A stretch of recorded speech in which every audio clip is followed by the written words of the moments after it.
আমরা সত্য কথা বলতে গেলে তো আবার আমাদের ধরে নিয়ে যাবো, আমরা তো কেউ নিরাপত্তা দেবেন না। সত্য কথা কিভাবে বলুন বলেন? সত্য কথা বলা যাবে? সত্য কথা বলতে গেলে তো যেমন আমার মতন আরেকজনের গাও লাগবো। একটু বলতে কি শালা আমার আমার বিরুদ্ধে বলছে শালার ঘর, কারণ আমার বেড়ে মারিয়ে নেবে, হেন কেউ উত্তর করবো না, কোনো বিচার আসার চলবো না। এখন এই যে এত মারামারি এত বেশি, কোনো বিচার হয়? কোনো বিচার হয় না। এই যে মাতৃ ফেলানে কমাইলো, ওই যে ওটা কি কয় মিট ফুটে কমাইলো, ওই যে উত্তরে ওটা কি কয় এখনো কবে মানুষ মারিয়া নিল, এটি কোনো বিচার হয়?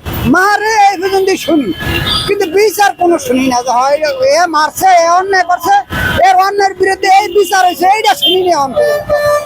সরকার গেছে পর্যন্ত এই কথা শুনিনি যে অমুকের বিচার হয়েছে, এই কথা কিন্তু আমার মধ্যে শুনিনি। খালি মারে এইটাই শুনি, অমুক কেন মারামারি হয়েছে, অমুক কেন খুনাখুনি হয়েছে, অমুক কেন সাদা দেয় না, এদিকে মারিয়া লাগছে, এটাই শুনি, কিন্তু কোনো ভর্তি ভাব শুনি না।